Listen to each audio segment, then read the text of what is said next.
నా యేసయ్యా, నిన్నాశ్రయించిన నీ వారికి సహాయుడవై. రీతిగా ఆయనకి ఇష్టమైనటువంటి రీతి ఆరాధన, ఆయన శరీరంలో రక్తంలో పాలు పంపులు పొందడానికి మనల్ని మనం ప్రభు యొక్క సముఖంలో గడిచిన వారం అంతా చేసినటువంటి దేవునికి వ్యతిరేకంగా ఉన్న వాటిని విడిచి ఆత్మతో సత్యంతో ఆరాధించడానికి, మనల్ని మనం పరిశీలన చేసుకోవటానికి, మన విజ్ఞాపన తెలియచేయటానికి ప్రత్యేకమైనటువంటి సాయంకాలం వేళ కొద్ది మాటలు దేవుని యొక్క మాటలు విందాం. పేతురు రాసినటువంటి మొదటి పత్రిక 1వ అధ్యాయం 13వ వచనం. పేతురు రాసినటువంటి మొదటి పత్రిక. కాబట్టి మీ మనస్సు అను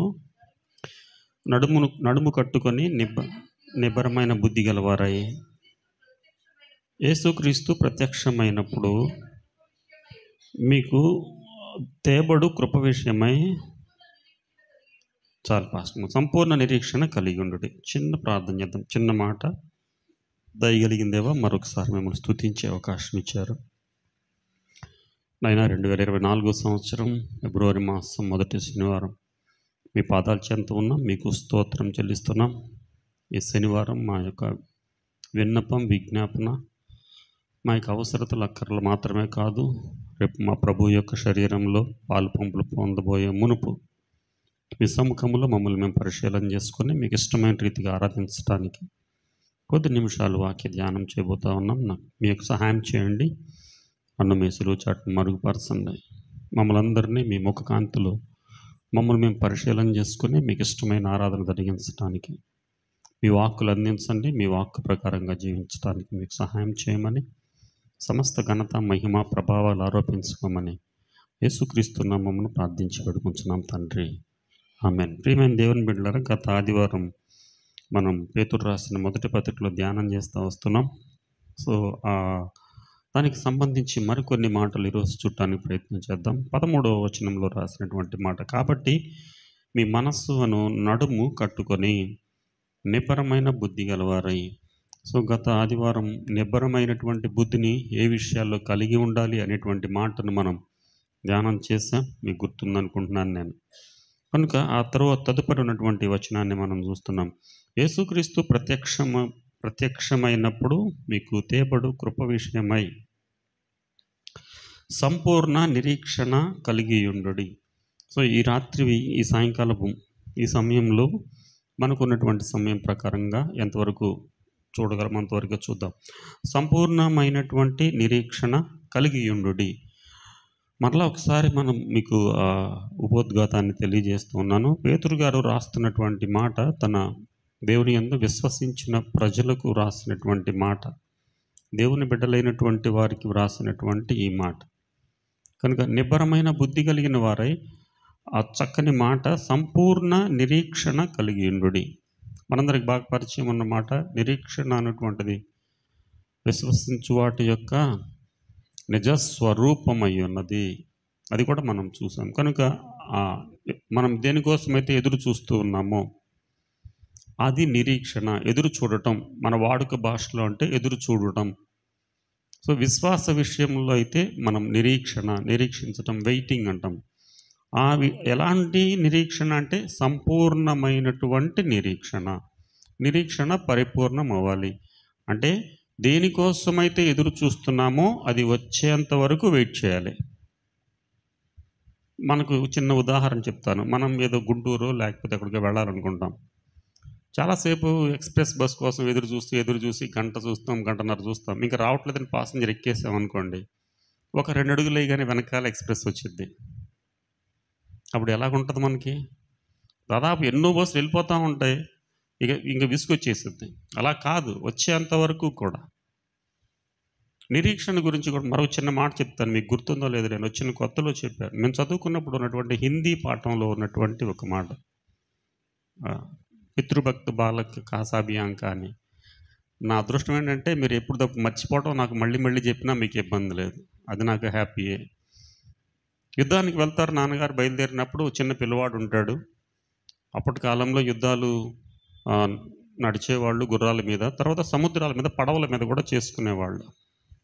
ఆ సమయంలో ఆ పిల్లవాడు, నాన్నగారు నేను కూడా యుద్ధానికి వస్తానంటే, వద్దు నాన్న, నేను వెళ్ళేది సముద్రం మీదకి, కాబట్టి నువ్వు రావద్దు, యుద్ధము అసలు రాకూడదు, రెండోది సముద్రం మీద అని అంటే, లేదు లేదు అంటే తండ్రి తీసుకొని వెళ్తాడు ఆ పిల్లవాడిని. వెళ్ళిన తర్వాత సముద్రం మీద యుద్ధం చేస్తున్నటువంటి సమయంలో శత్రువులు బాగా యుద్ధం జరుగుతున్నప్పుడు ఈ తండ్రి వైపు ఉన్నటువంటి వాళ్ళు ఓడిపోతూ ఉంటారు.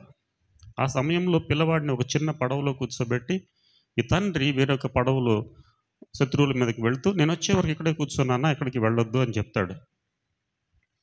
ఆ సమయం పిల్లవాడు అక్కడ కూర్చున్నాడు. వాళ్ళ నాన్న కోసం వెయిట్ చేస్తూ ఉన్నాడు. వాళ్ళ నాన్నగారిని కొద్దిగా ముందుగా యుద్ధం చేస్తున్నారు. అనుకోకుండా యుద్ధంలో వాళ్ళ నాన్నగారు చనిపోయారు. ఆ చనిపోయిన తర్వాత ఈ శత్రువులు ఆ యుద్ధం జరిగేటువంటి సమయంలో ఈ పిల్లవాడు కూర్చున్న ఈ చిన్న పడవకు కూడా మంట అంటుకుంటుంది. చిన్న పడవ. ఈలోగా శత్రువులు వాళ్ళ వాళ్ళ సైనికులు, నాన్నగారి స్నేహితులు చూసి, బాబు బాబు, ఆ పడవ కాలిపోతుంది కదా, నువ్వు వచ్చి మా పడవలో కూర్చో అని అంటారు. ఇప్పుడు పిల్లవాడు అంటాడు, మా డాడీ ఏం చెప్పారంటే, ఎవరు వచ్చినా వెళ్ళొద్దు, నేను వస్తాను డెఫినెట్గా, నేను వచ్చిన తర్వాత మాత్రమే కదులు, ఎట్టి పరిస్థితుల్లో నువ్వు ఇక్కడి నుంచి కదలొద్దు అని చెప్పారు. కాబట్టి వస్తే మా డాడీ వస్తేనే, అంటే మీ డాడీ రావడానికి అవకాశం లేదు. లేదు, మా డాడీ నాకు చెప్పారు కాబట్టి నేను రాను. పడవ కాలుకుంటూ వస్తుంది పిల్లవాడి వైపు. ఈ పిల్లవాడు కదలట్లేదు. ఆ పిల్లవాడి యొక్క ఉద్దేశం ఏంటి అని అంటే, మా నాన్నగారు రావాలి, నన్ను పక్కకు తీసుకెళ్ళాలి, ఆయన చనిపోయారా వస్తారా ఈ లాజిక్లన్నీ అనవసరం. ఆ పిల్లవాడు నమ్మింది ఏంటి అని అంటే, మా నాన్నగారు డెఫినెట్గా వస్తానన్నాడు. నాన్నగారు ఏం చెప్పారు, ఎట్టి పరిస్థితుల్లో ఇక్కడి నుంచి నువ్వు పక్కకి వెళ్ళొద్దు, ఎవరన్నా పిలిస్తే వెళ్ళొద్దు, నేను వచ్చి చెప్పేంతవరకు ఇక్కడే కూర్చోమన్నారట. ఆ పిల్లవాడు అలాగే ఆ పడవ కాలుకుంటూ కాలుకుంటూ కాలుకుంటూ వచ్చి ఆ పిల్లవాడిని కూడా అలాగే కాల్చివేస్తుంది. అయినప్పటికీ కూడా వాళ్ళు ఎంత ప్రయత్నం చేసినా, వాళ్ళ నాన్నగారి స్నేహితులు ఎంత పిలిచినా, ఈ పిల్లవాడు నేను రాను, చనిపోవటానికి కూడా సిద్ధపడి అలాగే చనిపోయాడు అనేటువంటిది నేను ఎప్పుడో 8వ తరగతిలో హిందీ పాఠంలో ఉంది పాఠం. ఎందుకు ఈ మాట జ్ఞాపకం చేస్తున్నామంటే, ఒక తండ్రి మాటకు ఎంతగా తను చావటానికి లేక చనిపోవటానికి కూడా సిద్ధపడినటువంటి పిల్లవాడు. సంపూర్ణ నిరీక్షణ అన్నప్పుడు నాకు ఈ మాట జ్ఞాపకం వస్తుంది. తను చచ్చిపోయినా పర్వాలేదు, కానీ దేనికోసం, మా నాన్నగారు. ఒకవేళ వాళ్ళ నాన్నగారు, అరే నేను వస్తాను, ఒకవేళ నేను రాకపోయినా నా అంకుల్ వాళ్ళు పిలిస్తే వెళ్ళు అని చెప్పుంటాడా? ఇంట్లో నుంచి బయటకు వెళ్ళేటప్పుడు ఏం చెప్తాం, సాయంత్రం త్వరగా రండి అంటే, ఏమో వస్తానో సస్తానంటారు ఎవడన్నా? గ్యారంటీగా ఎట్టి పరిస్థితుల్లో 3 గంటలకు నీ ముందు ఉంటానంటారు కదా. ఎన్ని గంటలకి? రోజు 4 గంటలకు నువ్వు రమ్మన్నావు కాబట్టి, ఏమోలే నేను వస్తే వస్తాను లేకపోతే లేదు అనంటే అనం. ఎందుకంటే డెఫినెట్గా మన పని కొద్ది త్వరగా ముగించుకొని వచ్చేద్దాం అన్న ఉద్దేశం ఉంటుంది. కనుక ఇక్కడ మనం ఆలోచన చేద్దాం. ఎక్కువ మాటలు చెప్పడం కంటే ఒక చిన్న, ఇది కథ కాదు, నేను ఎప్పుడో చదువుకుంది, చాలా సంవత్సరాల క్రితం నేను చదువుకున్నాను, 8th ఉన్నప్పుడు. ఎందుకు గుర్తుండిపోయింది అని అంటే, ఒక తండ్రి మాట మీద నిలబడినటువంటి ఒక చిన్న పిల్లవాడు, ఆ తండ్రి మీద ఎంత నమ్మకం ఉందో, ఎంత ప్రేమ ఉందో. ఎందుకు చెప్పాడో మా నాన్న చెప్పాడు, కానీ దానికి నేను నిలబడి ఉండాలని ఆ పిల్లవాడు అలాగనే ఉండటం అనేటువంటిది. కనుక సంపూర్ణమైన నిరీక్షణ అంటే, ఇందాక ఎగ్జాంపుల్ ఒక బస్సు గురించి మీ దృష్టికి తీసుకొచ్చాను. ఈ రెండవ మాట మనం చూద్దాం. మన జీవితాల్లో క్రీస్తు ప్రభు వస్తున్నాను, నేను మరలా వస్తాను అని చెప్పినప్పుడు ఆయన రాకడ కొరకు ఎదురు చూచినటువంటి వాళ్ళు. ఒక చిన్న మాట చెప్పి బైబిల్ గ్రంథంలో మన ధ్యానంలోకి వెళదాం.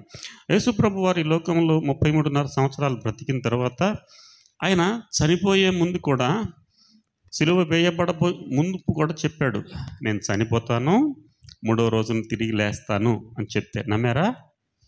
పొద్దున్న ఏం సాంబ్రాణి గడ్డిలు, కొద్దిగా అత్తరు, కొద్ది పూలు, నేను చూడలేదు కానీ అనుకుంటాం, అంతేగా చేసేది, అంతకంటే ఇంకేముంటాయి. అవి తీసుకొని వెళ్ళారు. వాళ్ళు అంటున్నారు, దేవదూతలు అంటున్నారు, ఆయన మీతో చెప్పింది మీరు వినలేదా? నేను 3వ రోజు లేస్తానని చెప్పాడు కదా ఆయన చెప్పకుండా ఏం చేయలేదు కదా, మరి ఎందుకని ఇంకా మీరు ఇలా చేస్తున్నారు? వాళ్ళకి ఎంతసేపటికి ఏంటంటే, ఏదో విన్నాం వెళ్ళిపోయాం అంతవరకే. నిజంగా లేస్తాడు అని వెయిట్ చేస్తే వాళ్ళు అక్కడికి వచ్చేవాళ్ళు కాదు. ప్రభువారు లేచిన తర్వాత అక్కడే సమాధుల్లో ఉండరు.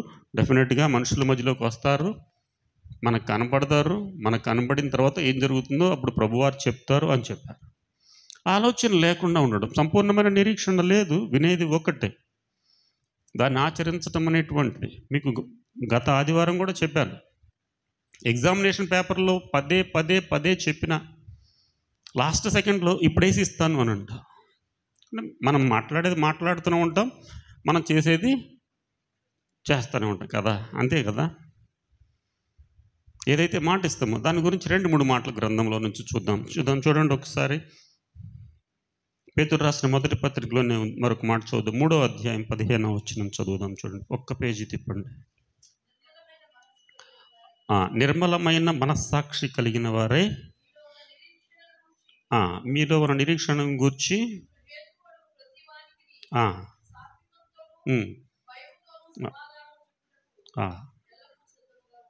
ఉండి హృదయములందు క్రీస్తును ప్రభువుగా ప్రతిష్ఠించుడి. అప్పుడు మీరు దేని విషయమై దుర్మార్గులను దూషింపబడుదురో దాని విషయమై క్రీస్తునందున్న మీ సత్ప్రవర్తన మీరు అపనింద వేయవారు సిగ్గుపడతారు. పైన 2 వచనాలు చూద్దాం. మీరు బయలుదేరి వచ్చినప్పుడు మీ ఇంట్లో వాళ్ళు అడిగారా, రోజు 7ంటికి వెళ్తావు కదా, వాళ్ళ ఇంటి 8:30కి వెళ్తున్నావు అని?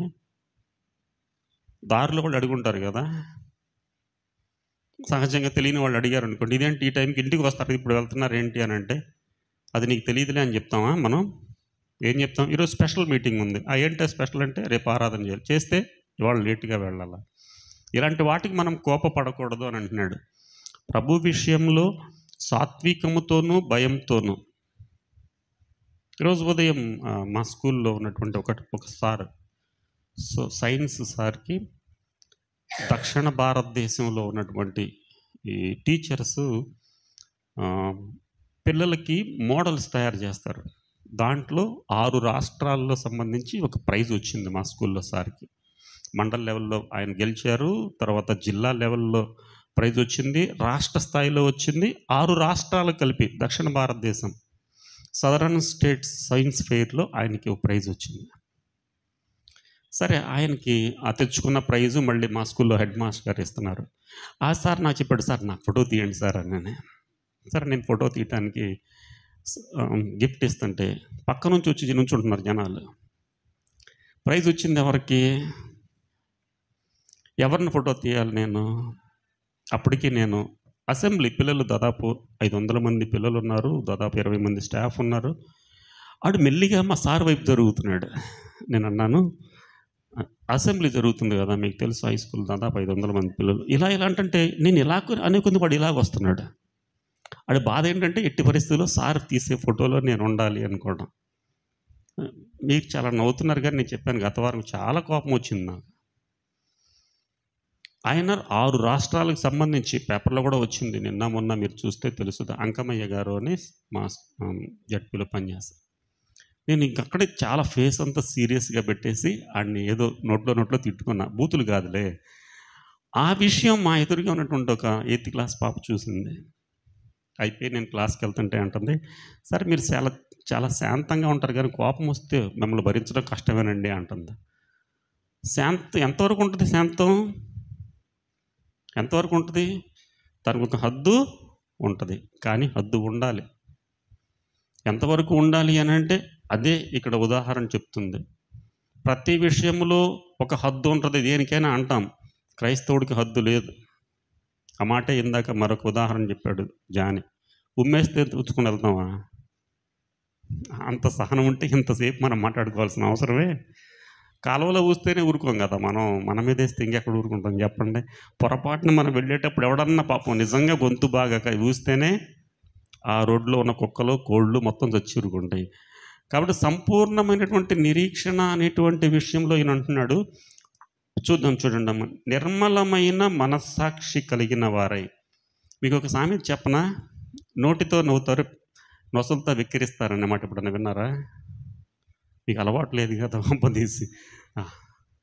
నాకు అర్థమయ్యేది కాదు చిన్నప్పుడు ఇవన్నీ అనేవాళ్ళు. అంటే అర్థం ఏంటి అని అంటే పైకి మాత్రం వెరీ గుడ్. ఉదాహరణ పొద్దున మా sir good, very good sir అని ముందు ఇచ్చేసి లోపల ఇడికే రావాల ప్రైజు. దౌర్భాగ్యం మనసులో అనుకునే మాట కదా. సో కాబట్టి ప్రభు చెప్పేటువంటి విషయం మనస్సాక్షి అనేది ఒకటి ఉంటుంది, అది నిర్మలంగా ఉండాలి అని అంటున్నాడు. నిర్మలంగా ఉండటం అంటే అర్థం ఏంటంటే, మన భాషలో అర్థం అవటానికి చెప్తాను. ఎప్పుడైనా మీరు నదిలోకి సముద్రం దగ్గరికి వెళ్ళారా? వెళ్ళినప్పుడు కొద్దిగా లోపలికి వెళ్ళి చూసిన తర్వాత నీళ్ళ లోపలికి ఏమైనా కనపడుద్దా? కొద్ది దూరం కనపడుద్ది. ఇంకొద్ది లోతుకి వెళ్తే నీళ్ళే కనపడతాయి. నిర్మలమైనటువంటి నీళ్లు కనుక ఉంటే అడుగున ఏముందో అది కనపడుతుంది. అది నిర్మలమైనది అని అంటే మనకు కనపడకుండా ఏం అడ్డం వస్తుంది? ఇంగ్లీష్లో టర్బిడిటీ అంటారు దాన్ని. కాబట్టి నిర్మలమైంది అని అంటే ఎక్కడో ఈ మధ్యకాలంలో నేను చూశాను సోషల్ మీడియాలో, ఒక నది ఏదో ఉంది, ఒక కాలువ సరస్సు ఉంది, పైన పడవలో పెడుతుంటే అడుగున ఉన్నటువంటి ఇసుకతో సహా చేపలు అన్నీ క్లియర్గా కనపడుతున్నాయి. మనం అద్దంలో నుంచి చూస్తే అలా కనపడుతున్నాయో అది నిర్మలమైనటువంటిది. అడ్డు ఏమీ లేదు.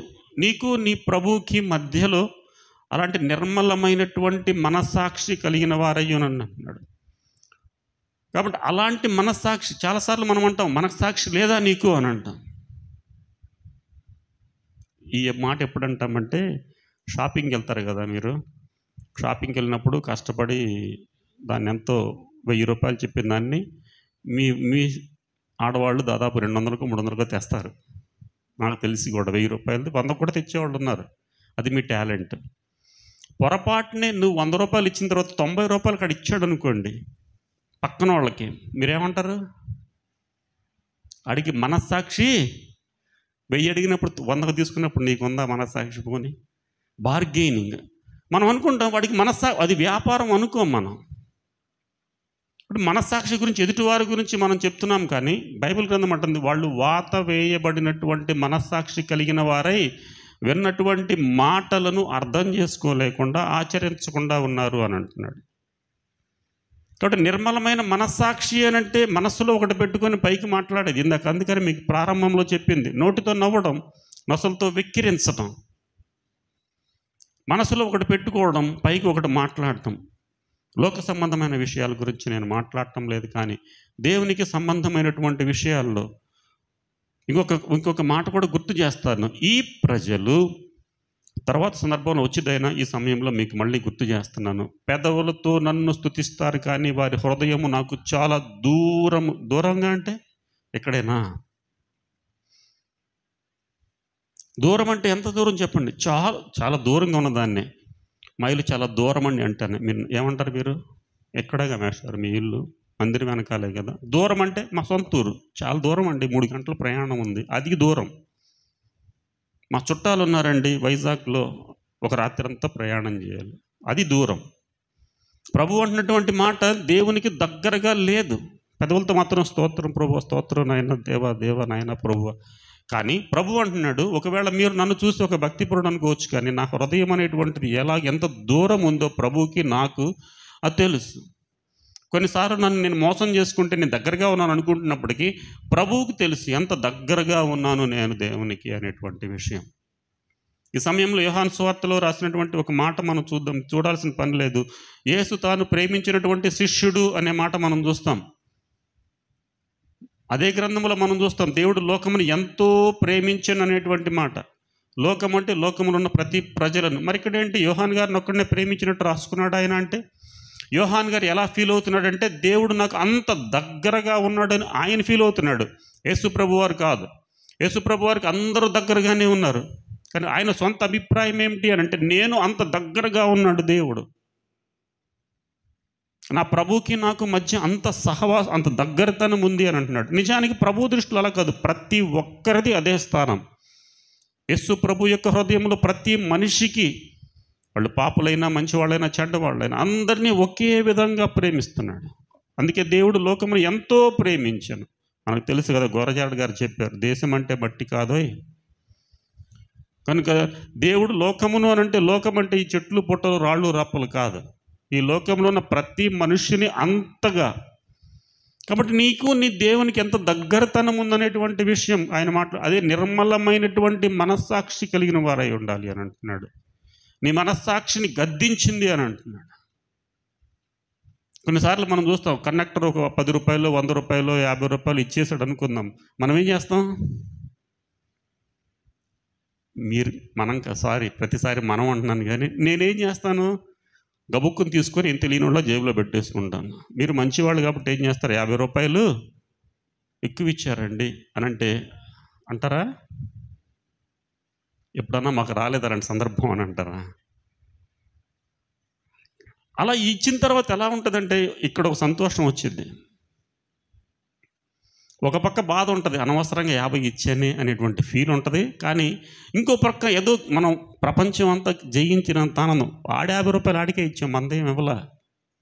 అయినప్పటికీ ఆ సంతోషం అనేటువంటిది పొందగలిగేటువంటిది ఒక మంచి మనస్సాక్షి పనిచేస్తుంది అనడానికి. కాబట్టి ఈ నిర్మలమైనటువంటి మనస్సాక్షి కలిగిన వారే మీలో ఉన్న నిరీక్షణను గూర్చి, ఇప్పుడు ఉందా లేదా నిరీక్షణ, మీలో ఉన్న నిరీక్షణను గురించి ఇతరులకు తెలియచేయాలి అని అంటున్నాడు. మాలో నిరీక్షణ ఉంది అని చెప్పడానికి బైబిల్ గ్రంథంలో మీరు చదవద్దు కానీ ఒక మాట గుర్తు చేస్తాను. షడ్రక్ మేషక్ అబేద్నెగోలు ఆ మంటల్లో వేసేస్తామన్నప్పుడు వాళ్ళు ఏమన్నారు, మా దేవుడు మమ్మలను రక్షించకపోయినా, బలవంతం చేసినప్పుడు ఆ మాట అనకు తప్పదు. ఇది నిజమైనటువంటి నిరీక్షణ. అక్కడ మంట కనపడుతూనే ఉంది, రేపో ఎల్లుండి మంటలో వేస్తాం కాదు, వీళ్ళని వేస్తున్నారని ఇంకో 7 అంతల మంట పెంచారని గ్రంథంలో రాయబడింది. రోజు వేసేటువంటి ఆ అగ్నిగుండం కంటే ఇంకా 7 అంతలు పెంచంటారా అన్నారు. అయినప్పటికీ వాళ్ళు మేము నమ్మినటువంటి మా దేవుడు మమ్మల్ని రక్షించడానికి సమర్థుడైనటువంటి దేవుడు, నిర్మలమైనటువంటి మనస్సాక్షి. రక్షించకపోతే ఏం చేస్తావు, పోతాం. అది వాళ్ళు మాట్లాడింది, అంతేగాని విశ్వాసం లేనట్లుగా కాదు. ఒకవేళ వాడు అడుగుండొచ్చు పక్కన, అబ్బాయి మీరు ఎంత ధైర్యంగా చెప్తున్నారు, నిజంగా మీ దేవుడు పరలోకంలో నుండో లేకపోతే ఎక్కడి నుంచి రాకపోతే మీరు ఏమవుతారంటే, ఓకే రాకపోయినా డెఫినెట్గా వస్తాడు, మీరు అడిగారు కాబట్టి చెప్తున్నాం. రాకపోయినా మేము చనిపోవటానికి మేము, ఇది సంపూర్ణమైనటువంటి నిరీక్షణ. ఇందాక మీకు ఒక స్టోరీ చెప్పుకున్నాం, మనం మొదట్లో చెప్పుకున్నాం. మనం తాను కాలిపోయినా చచ్చిపోయినా మా నాన్న వస్తేనే, మా నాన్నగారు చెప్పారు డెఫినెట్గా ఆయన వస్తారు, అంతవరకు నేను ఈ నిరీక్షణ అందుకని పౌలు గారు ఈ నిరీక్షణ మమ్ములను సిగ్గుపడనీయదు అని అంటున్నాడు. సిగ్గుపడేటువంటి నిరీక్షణ కాదు అని అంటున్నాడు. సంపూర్ణమైనటువంటి నిర్మలమైనటువంటి మనస్సాక్షి. నేను ఎట్లాంటి వాడినో నాకు ఎప్పటికీ తెలియదు, మీరు ఎట్లాంటి వాళ్ళో మీకు తెలియదు, కానీ నా గురించి మిమ్మల్ని అడిగితే నా క్యారెక్టర్ మొత్తం చెప్పేస్తారు. బైబిల్ గ్రంథంలో ఉంది, ఒకని మనస్సు ఒకనికి నీటిలో వాని ముఖము కనబడినట్లు కనపడుతుంది. అది నాకు కనపడదు, నేను అనుకుంటాను నేను ఆల్రెడీ పర్ఫెక్ట్, వాడిది గుడ్ ఏదని అనుకుంటాను. నా గురించి నేను ఏదో చెప్తాను కానీ అదంతా నిజం కాదు. కానీ నా గురించి మీరు మాట్లాడేటువంటిది, మీ గురించి ఇతరులు మాట్లాడేటువంటిది నిజమైనటువంటి క్యారెక్టర్స్. 100% కాకపోయినప్పటికీ కూడా నా గురించి నేను చెప్పుకునే దానికంటే మీరు చెప్పేటువంటిది.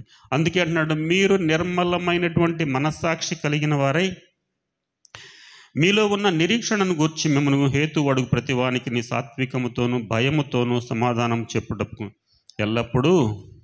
ఆదివారం ఎందుకయ్యా రొట్టె విరుస్తారు మీరు, ఆదివారం ఎందుకు ద్రాక్షారసం తాగుతారు? కొన్ని సంఘాల్లో వారం కావచ్చు, కొన్ని సంఘాల్లో నెల కావచ్చు, కొన్ని సంఘాల్లో వాళ్ళకున్నటువంటి విధానాన్ని బట్టి ఎందుకు మీరు అలా చేస్తున్నారు? దానికి సాత్వికంతోనూ ఎలాగూ భయముతోనూ భక్తితోనూ వాళ్ళకి సమాధానం. అయితే ఇక్కడ ఒక మాట చెప్పి ముందుకు వెళ్తాను. సమాధానం చెప్పాలంటే మనకేం తెలిసి ఉండాలి? దాని గురించి తెలియకుండా సమాధానం చెప్తామా? మా పిల్లలు పేపర్లు ఇచ్చారు, ఎప్పుడో పరీక్షలు అయిపోయినాయి, దిద్దలేక కింద మీద పడుతున్నాం మేము స్టాఫ్ రూమ్లో.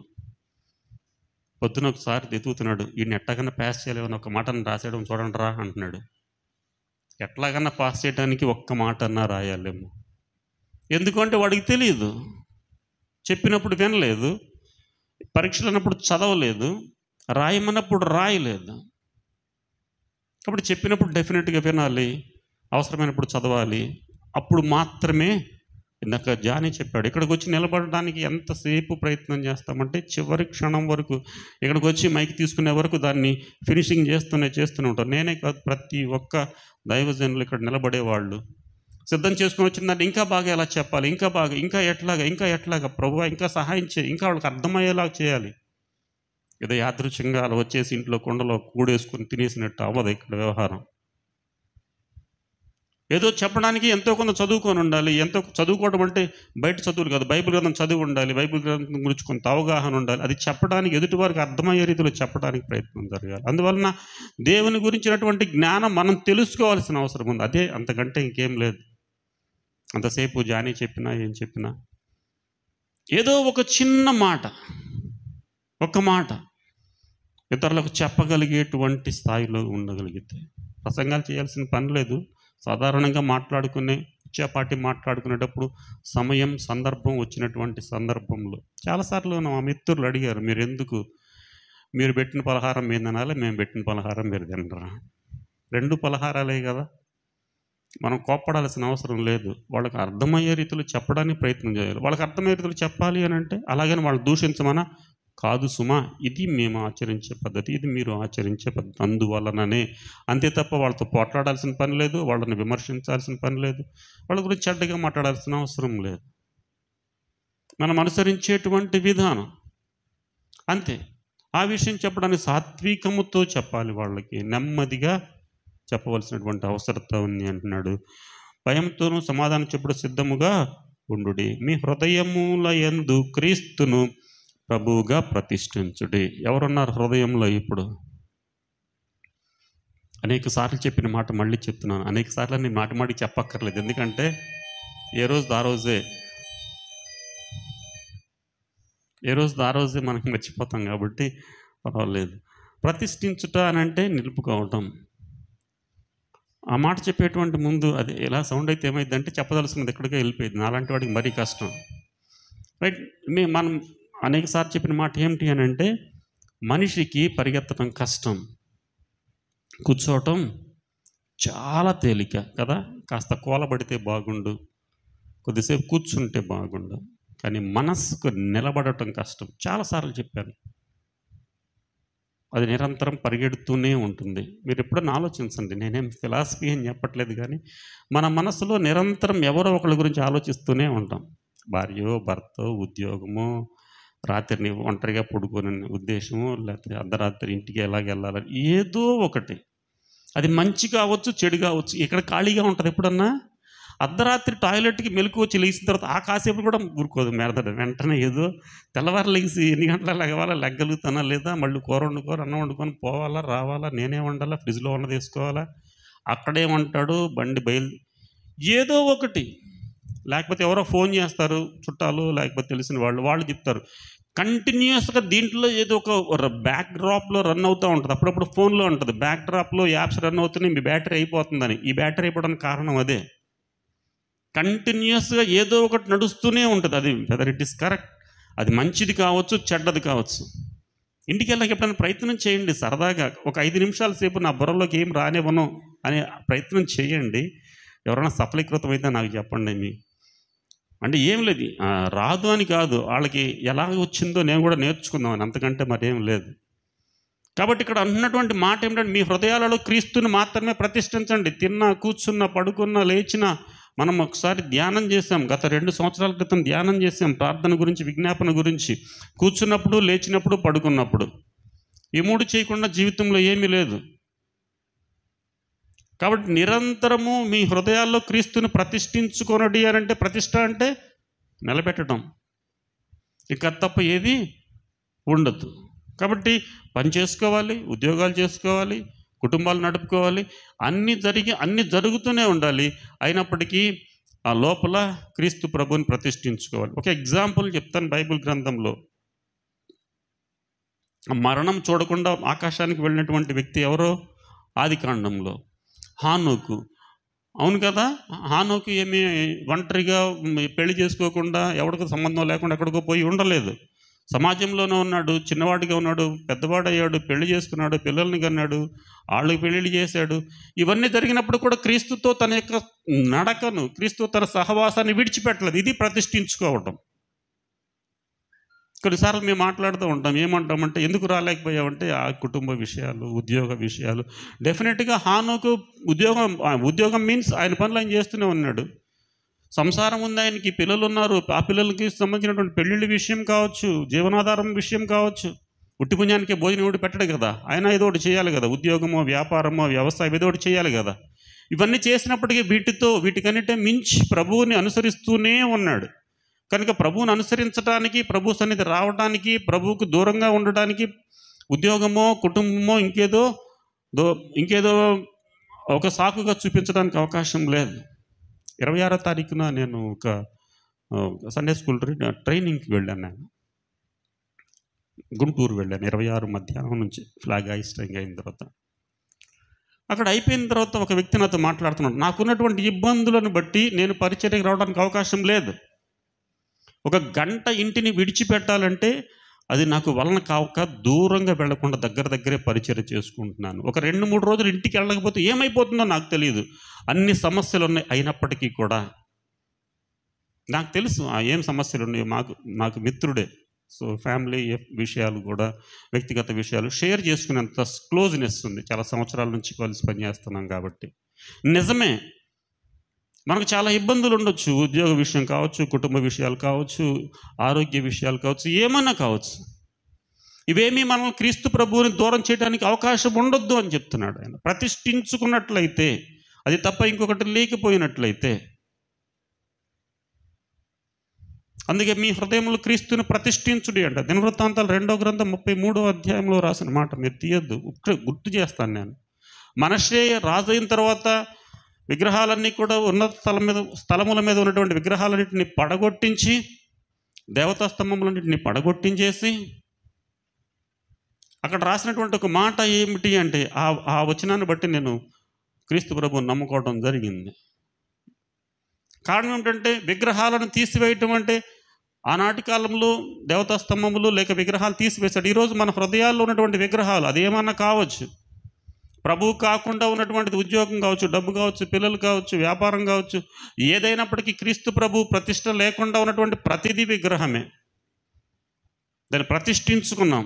చాలాసార్లు మీరు ఒప్పడొద్దు, కానీ వాడికి భార్య దేవత అంటాడు. మరి భార్యకి ఇంకెవడు కావాలి దేవత చెప్పండి?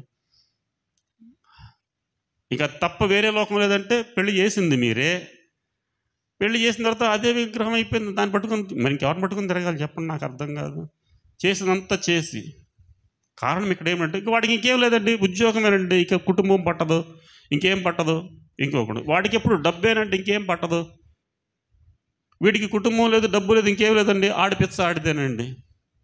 ఒక్కొక్కడికి ఒక విగ్రహాలు ఉన్నాయి. ఆ విగ్రహాలన్నీ కూడా ప్రభువుని దూరం చేస్తున్నటువంటి సందర్భంలో ఆయన అంటున్నాడు, మీ హృదయములలో ప్రభువుని, క్రీస్తు ప్రభువుని ప్రతిష్ఠించుకొనుడి. అంటే వేరొక దానికి ప్రతిష్ఠించడం అంటే మాటికి పీకేది కాదు. ఈ స్టాండ్ ఉంది, ఇది ఉంది, తీసేస్తారు కాసేపటికి, మళ్ళీ అవసరం పెడతారు. ప్రతిష్ఠించడం అంటే ఈ పిల్లర్ వేశారు, తీస్తున్నారా మాటికి? ఎప్పుడో పాస్టర్ గారు ఎప్పుడో వేశారు. అది ఎప్పటికీ అలా ఉండాల్సిందే. తరాల వెంబడి తరాలు వెళ్ళిపోతున్నటువంటి పాస్టర్ గారి తరం అయిపోయింది, 2వ తరం వచ్చింది, 3వ తరం, 4, ఎన్ని తరాలైనా ఇది ప్రతిష్ఠించడం. అక్కడి నుంచి మనమేం తీయం దాన్ని. మనకు అవసరమైతే మనం పక్కకి వెళ్తాం, దాన్ని పక్కకి వెళ్ళమంటామా? అదే క్రీస్తు ప్రభువుని ప్రతిష్ఠించుకోవటం. కనుక మీ హృదయాల్లో క్రీస్తు ప్రభువుని ప్రతిష్ఠించుకొని దాని మీదనే మనస్సును నిలుపుకొనమంటున్నాడు. కాబట్టి ఈ వచనంలో చూద్దాం. నిర్మలమైన మనస్సాక్షి కలిగిన వారమై మీలో ఉన్న నిరీక్షణను గురించి. కనుక మనలో ఉన్నటువంటి నిరీక్షణను గురించి హేతు అడిగినటువంటి ప్రతి వారికి, అవసరం లేని వారికి కాదు, ఎవరైనా అడిగినప్పుడు మనం సమాధానం చెప్పవలసిన అవసరం ఉంది. అలా చెప్పడానికి ఏం కావాలి అని అంటే, క్రీస్తు ప్రభువుని మన హృదయముల్లో ప్రతిష్ఠించుకోవటం.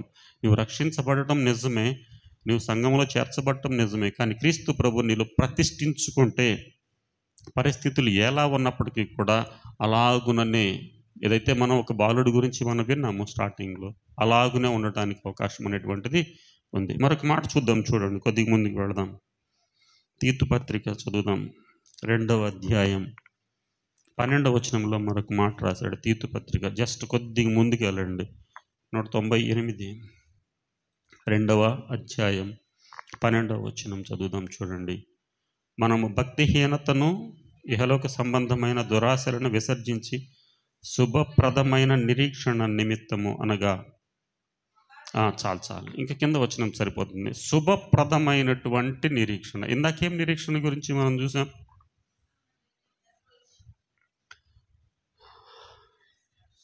మనసాక్షి కాదు, నిరీక్షణ గురించే మనం చెప్పింది. మీలో ఉన్న నిరీక్షణ, సంపూర్ణమైనటువంటి నిరీక్షణ. ఇక్కడ చూస్తున్నాం రెండవది మాట 12వ వచనంలో రాసినటువంటి చూడండి, భక్తిహీనతను ఇహలోక సంబంధమైన దురాశలను విసర్జించి శుభప్రదమైన నిరీక్షణ. ఎలాంటి నిరీక్షణ ఇది? శుభప్రదమైనటువంటి ఒక మంచి ఉద్దేశముతో.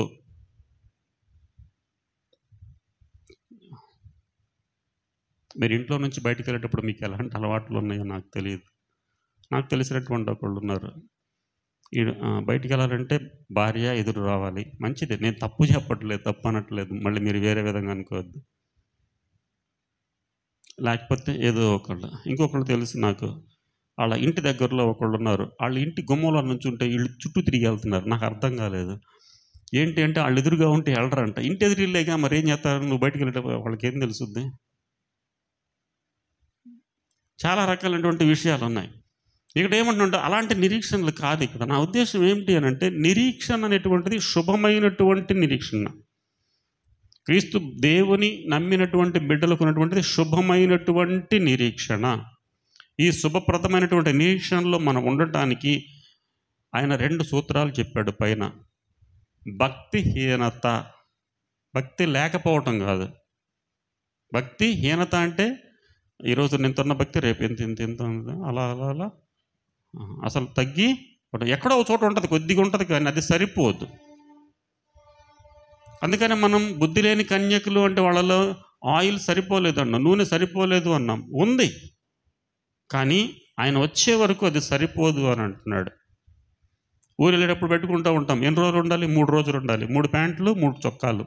మీకైతే 3 సూట్ కేసులు కదా.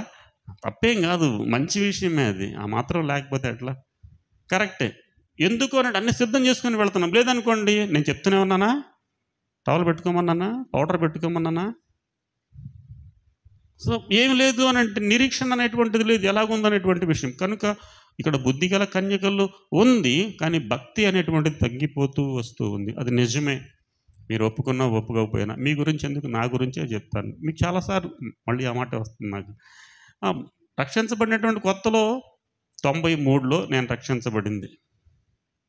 అప్పుడు పొద్దున అరగంట, సాయంత్రం అరగంట, ఎట్టి పరిస్థితుల్లో 6:100 అయినా 106 అయినా. ఇప్పుడు చెప్తే పద్ధతిగా ఉండదులే, కానీ అంతకంటే చాలా తగ్గిందని మాత్రం గ్యారంటీగా చెప్పగలను. ఎవరి గురించి అవసరం లేదు. ఉద్యోగం కావచ్చు, అప్పుడేముందంటే నీకు పెళ్లి కాలేదు, చదువుకుంటున్నావు కాబట్టి పని పాటలేదు కాబట్టి చేసుకున్నావు అని అంటారు. ఇప్పుడు చెప్పుకుంది అదే. నెమ్మదిగా భక్తి అనేటువంటి తగ్గిపోతూ వస్తూ ఉంది. భక్తిలో హీనత అనేటువంటి వస్తూ ఉంది కాబట్టి భయం ఎక్కువైపోతుంది. వాళ్ళలో భక్తి ఫుల్గా ఉంది కాబట్టి, షడ్రక్ మేషక్ అబేద్నెగోలో పూర్తి భక్తితో ఉన్నారు కాబట్టి మా దేవుడు మమ్మల్ని రక్షిస్తాడు అన్న. ఈరోజు మనం ఎందుకు భయపడుతున్నామంటే, మనకు కావాల్సినటువంటి పనులు జరగడానికి ఈ భక్తి సరిపోవట్లా. అప్పుడప్పుడు షాప్ దగ్గర చూస్తూ ఉంటాను, పిల్లలు వస్తారు, రూపాయి తెచ్చుకుంటారు. ఈ చాక్లెట్ ఎంత అన్నారు. చాలా తెలివిగల పిల్లలు. ఇది 2 రూపాయల, 2 రూపాయల, మళ్ళీ వస్తాను ఆగు. ఎంత తెలివిగా ఉంటారు వాళ్ళు. ఈ చాక్లెట్లు ఈ మా షాప్ దగ్గర చూస్తూ ఉంటాను పిల్లల్ని. ఇంకొంతమంది పిల్లలు ఉంటారు, ఈ రూపాయి తీసుకో, రేపు వచ్చిన తర్వాత ఇస్తాను రూపాయి అంటారు కొంతమంది పిల్లలు. ఈ భక్తి సరిపోలేదు, రేపు వచ్చి ఇస్తాను. కాబట్టి దేవుని యొక్క ఉద్దేశం ఏమిటి అంటే, ఎందుకు మన కార్యాలు జరగట్లేదు, ఎందుకు దేవుడు మన మాట వింటలేదు, దేవుడు మమ్మల్ని మర్చిపోయాడు. గ్రంథంలోనే అంటున్నారు, మా దేవుడు మమ్మల్ని విడిచిపోయాడు. ఇశ్రాయేలు చాలాసార్లు మమ్మల్ని మర్చిపోయాడు. మర్చిపోలేదు, మనకున్న భక్తి సరిపోవట్లేదు. మన దగ్గర ఉన్నటువంటి 10 రూపాయలకి అక్కడున్న చాక్లెట్ రావట్లేదు. ఆ చాక్లెట్ కావడానికి కొంత డబ్బు కావాలి. ఈరోజు నీకు నాకు జీవితాల్లో దేవుని మాట దేవుడు మన మాట వినకపోవటం కాదు, మన దగ్గర ఉన్నటువంటి భక్తి, మనం ప్రార్థించేటువంటి ప్రార్థన ఆయన ఆగ్రహించడానికి అవకాశం లేకుండా పోతుంది. ఆయన దాకా చేరట్లేదు, ఈ ప్రార్థన ఆయన సముఖానికి చేరట్లేదు. ఆయన చేరితే ఆయన ఆగ్రహించాడు. నోవాహు గురించి మనం మాట్లాడినప్పుడు ఆయన ఆగ్రహించి ఆశీర్వదించినటువంటి దేవుడు. అది సరిపోయింది ఆయనకి. ఒక గొర్రె పిల్లని తీసుకొచ్చి ఆయన చక్కగా దేవునికి దహన బలి అర్పించినప్పుడు ఆయన దేవుడైన యెహోవా ఆగ్రహించి, ఇక ఎన్నటికి మీకు కీడు చేయను అని అన్నాడు. మనం చేసేటువంటి ప్రార్థన అరగంట సేపు ఒకప్పుడు చేసినటువంటి ప్రార్థన ఈరోజు అది కొన్ని నిమిషాల పాటు ఉంటే అది ఎక్కడి వరకు వెళ్ళిపోతుంది. ఒక గదిలో ఒక చిన్న సాంబ్రాణి కట్టి ఎంత వెలిగించి వదిలేసేయండి, ఒక 4-5 ప్యాకెట్స్ తీసుకొచ్చి వదిలిపెట్టండి, ఎలా ఉంటుంది ఆ గదిలో? ఇది సేమ్ అంతే.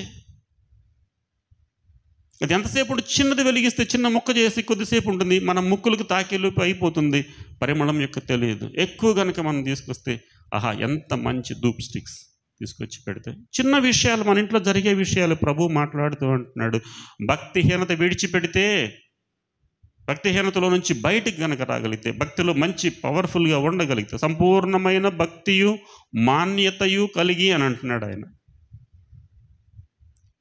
అసలు భక్తి లేకపోవడం వేరు, భక్తిహీనులు వేరు. భక్తిహీనత లోపలికే వెళ్ళిపోతున్నాం. కాబట్టి భక్తిహీనత 12-13 వచ్చిన మనం భక్తిహీనతను ఇహ సంబంధమైన దురాశలను విసర్జించి ఈ రెండు చేయగలిగినటువంటి సందర్భంలో శుభప్రదమైన నిరీక్షణ కోసం ఎదురు చూస్తాం. ఎందుకు ఎదురు చూడలేకపోతున్నాము అని అంటున్నాడు ఆయన. ఇహలోక సంబంధమైనటువంటి వాటిల్ని విసర్జించడం, ఇక్కడే కొద్దిగా తెలివిగా ఆలోచించాలి. ఇంకట్లాగాని అన్నీ వదిలేసి వెళ్ళమని కాదు.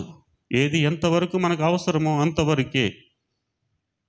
డబ్బులు సంపాదించడం తప్పు కాదు, ఉద్యోగం చేయడం తప్పు కాదు, సంతోషంగా అన్ని అనుభవించడం తప్పు కాదు. కానీ ఇది దేవునికి మనకు మధ్యలో అడ్డు రానంత వరకు ఇదేమి తప్పు కానీ డబ్బులు మంచిగా సంపాదించుకోవాలి, ఈ లోకంలో మంచి పొజిషన్లో బ్రతకాలి, వెరీ గుడ్, డెఫినెట్గా ఉండాల్సిందే అది. అయితే ఇది దేనికి అడ్డు రాకూడదు అంటే మనకి మన ప్రభువుకి అడ్డు రాకుండా ఉండడం మాత్రమే ఇంపార్టెన్స్. అంతేగాని ఇక దేవుని భక్తిగా ఉన్నామని మంచిగా నీట్గా మంచి డ్రెస్సింగ్ చేసుకోకుండా లేకపోతే డబ్బులు నాకు అవసరం లేదు, అవన్నీ కరెక్ట్ కాదు. దేవుడు మనకిచ్చాడు. అబ్రహాం గారు ఏం తక్కువ వాడ? యోబు గారికి ఎంత ఆస్తి ఉంది, అబ్రహాం గారికి ఆస్తి, ఎంత ఆస్తిపరులు ఉన్నారు. గ్రంథంలో ఆస్తి సంపాదించుకోవడం తప్పు కాదు, కానీ అది దేవునికి మనకి దేవుని యొక్క శుభప్రదమైన నిరీక్షణకు అడ్డుబండగా ఉండకుండా మాత్రమే ఉండాలి తప్ప హాయిగా చక్కగా సంపాదించుకొని సంతోషంగా ఉండటం అనేటువంటి దేవుని యొక్క చిత్తము. ప్రసంగి అంటున్నాడు, దేవుడిచ్చినటువంటి ఈవులన్నింటినీ కూడా సంతోషంగా తిని సంతోషించడం కంటే ఇక ఈ లోకములో ఏదీ లేదు అని అంటున్నాడు. అది దేవుడిచ్చినటువంటి కృప అని అంటున్నాడు. పగలంతా కష్టపడి మంచిగా మంచి భోజనం నీ కుటుంబంతో కలిసి భోజనం చేయటం, ఇది దేవుని కృప అన్న విషయం మర్చిపోవద్దు. రేపు ఆదివారం మంచిగా మనకున్నంతలో హ్యాపీగా నాన్ వెజ్ తెచ్చుకొని తినడం, ఫ్యామిలీ అంతా కలిసి కూర్చొని భోజనం చేయటం దేవుడు నీ కుటుంబానికి ఇచ్చినటువంటి గొప్ప దీవెన. అంతేగాని దేవుడు గుడికి వెళ్తున్నాను నేను పండుమిరకాయలు పచ్చడి వేసుకొని తినండి ఏదో ఒకటి, ఇది కరెక్ట్ కాదు. ప్రభు అంటున్న మాట ఏమిటంటే నీకు దేవునికి మధ్యలో ఆ మాయలో లేకపోతే ఆ తొందరలో పడిపోయి దేవుని యొక్క సముఖములో భక్తిహీనతను కొని తెచ్చుకొని శుభప్రదమైన నిరీక్షణను విసర్జించడం లేక దానికి దూరమైపోవటమే అది ఇబ్బందికరమైన విషయము అని అంటున్నాడు దేవుడు. కాబట్టి శుభప్రదమైనటువంటి నిరీక్షణ, దేవుని యందు ఉన్నటువంటి ఈ మంచి నిరీక్షణ మనకు కావాలి అని అంటే ఎందుకుంటున్నాం? చాలాసార్లు పాస్టర్ గారు చెప్పారు, మిరపకాయలకి మా పిల్లలు చాలామంది రావట్లే బడికి. ఒకడిని అడిగాను నేను, ఎరా నేను బడికి రాలేదు అంటే, చేనుకు పోయాను అన్నాడు. ఎంత వచ్చినాయిరా అన్న? 300 వచ్చినాయి అన్నాడు.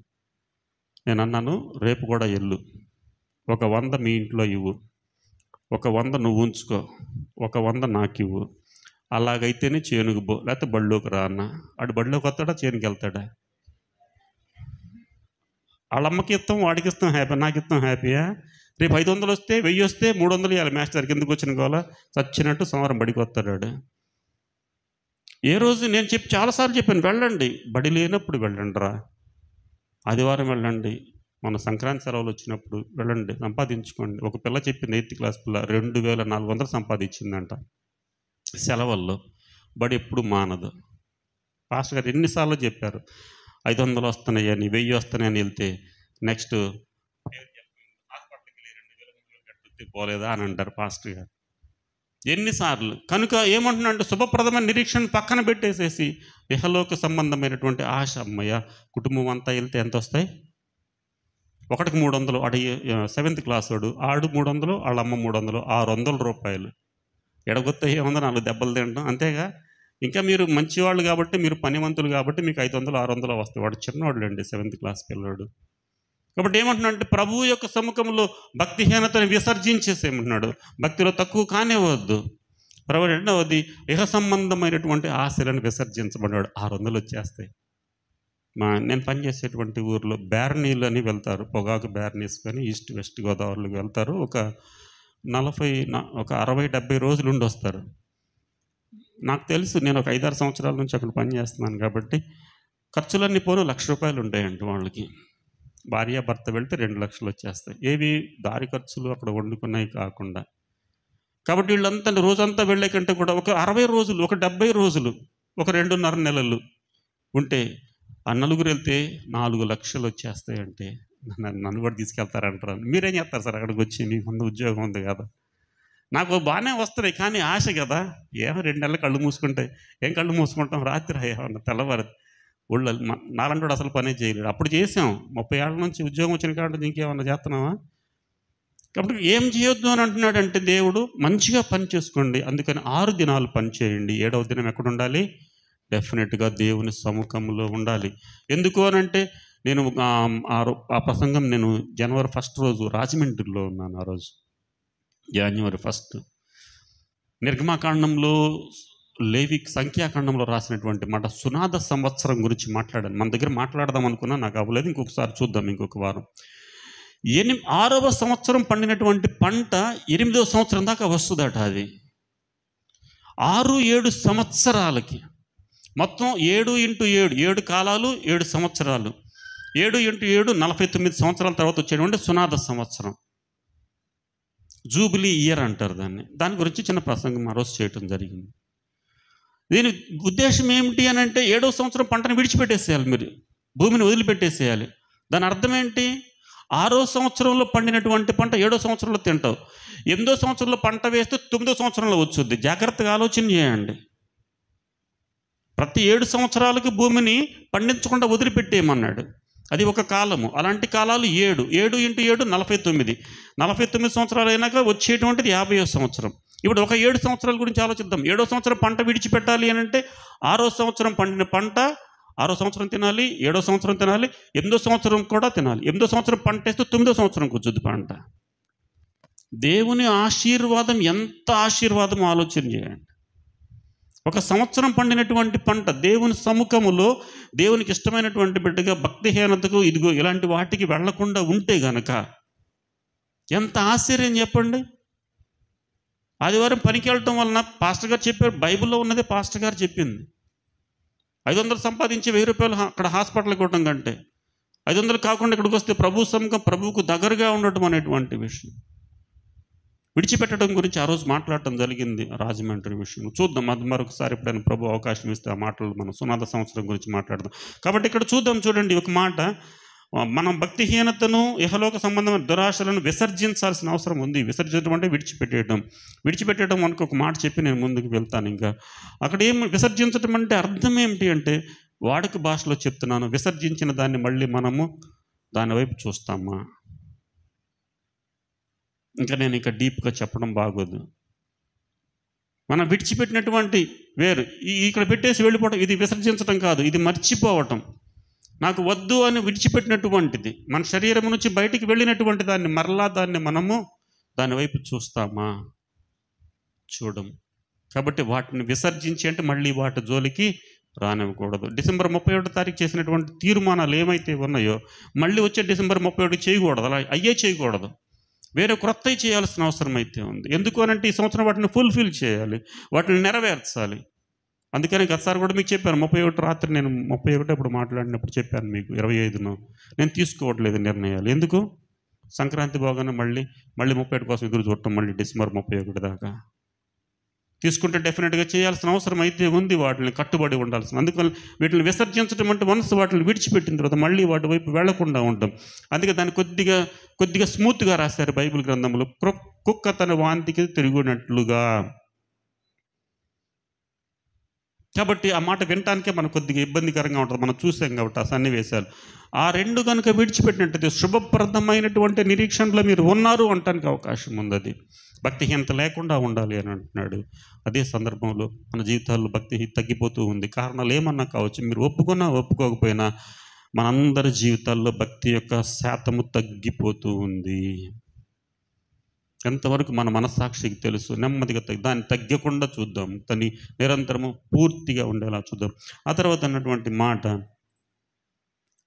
ఇహలోక సంబంధమైన దురాశలను, పెద్ద విషయాలు అక్కడ ఈ ఒక్క విషయమే, ప్రభు సముఖానికి రాకుండా లాభం వస్తుంది అన్నటువంటి, లేకపోతే డబ్బు సంపాదించాలి అనేటువంటి విషయం, ప్రభు ఇచ్చినటువంటి ఆజ్ఞ 6వ రోజు వరకు పని చేసుకుందాం, 7వ రోజు ప్రభు సముఖంలో మనం కనపడేటువంటి విషయం, అలాగూ చేసినటువంటి శుభప్రదమైనటువంటి నిరీక్షణ. ఇంకొక మాట చదివి నేను ముగిస్తాను.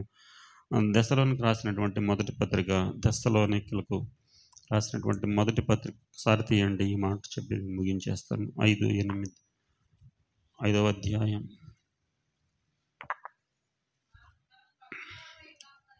కనుక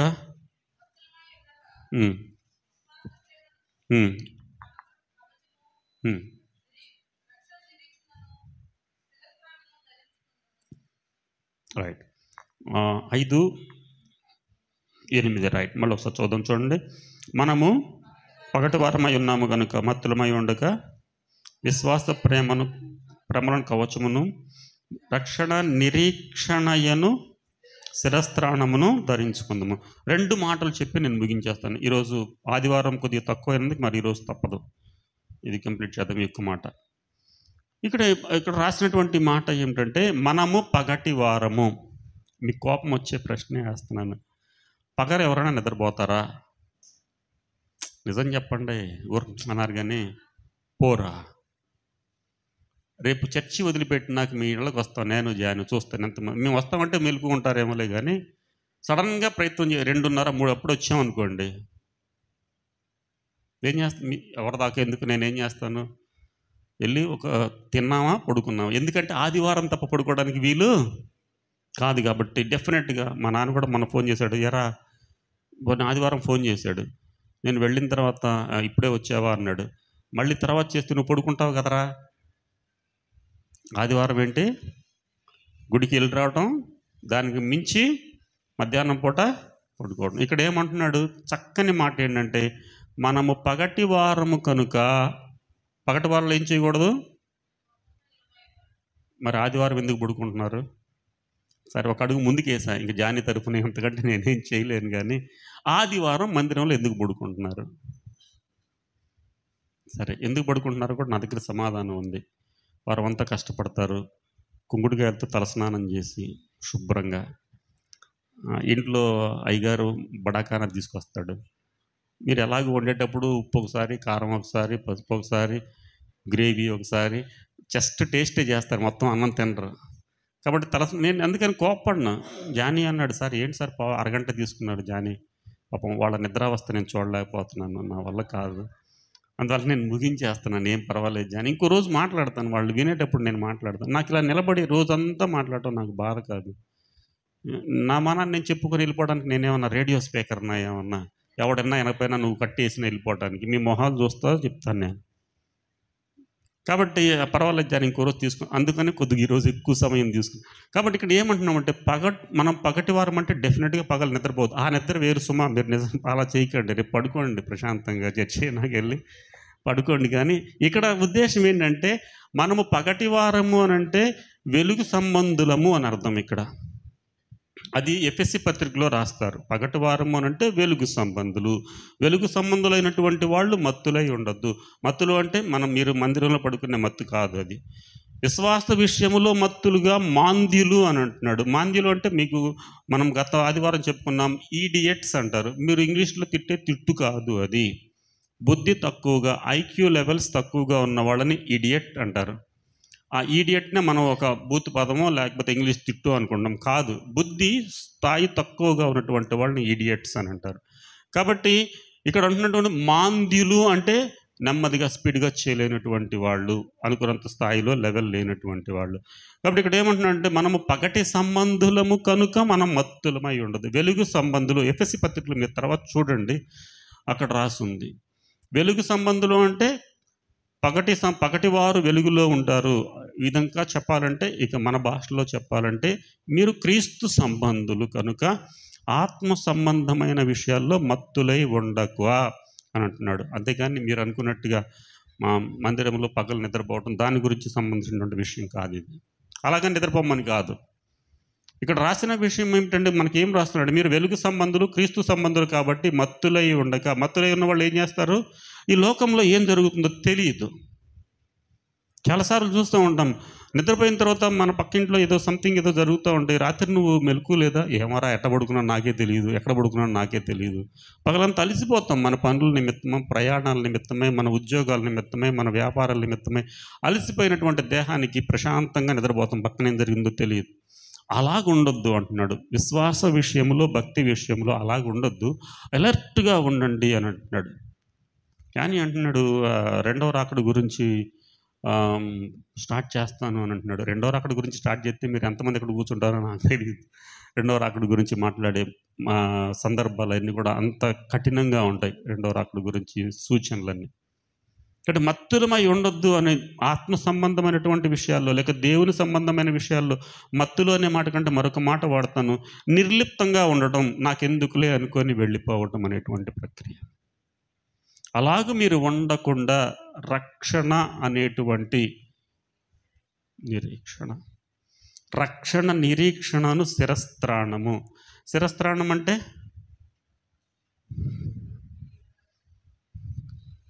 వెరీ గుడ్, మీకు బాగా తెలుసు, మీరు సామెతలు బాగా చదువుతారు కదా. 31వ అధ్యాయం చదవరా? నా భార్యకి బాగా కంఠస్థం సామెతలు 31. మీ గురించి చాలా మంచి మాటలు ఉంటాయి అక్కడ, రైట్. ఆమె ఏంటి, భోజనం చేయకుండా, పని చేయకుండా భోజనం చేసి తెల్లవారి పొద్దున్నే లేచిద్ది. ఆమెను చాలా మంచి, చదవండి ఒకసారి 31వ అధ్యాయం మొత్తం మీ గురించి. కాబట్టి ఇక్కడ రాసినటువంటి కిరీటము అనేటువంటిది ఏం చేస్తున్నాడు, తలను కాపాడుతుంది, తలను కాపాడేటువంటిది. అందుకనే బండి మీద వెళ్ళేటప్పుడు హెల్మెట్ పెట్టుకోండి అనేటువంటి మాట చెప్తుంది. ఇంకొక మాట కూడా ఒక సందర్భం గుర్తు చేసేస్తుంది, ముగించేస్తాను ఈ మాటతో. దావీదు యుద్ధం చేసినటువంటి సమయంలో ఎక్కడ కొట్టాడు గొలియాతుని?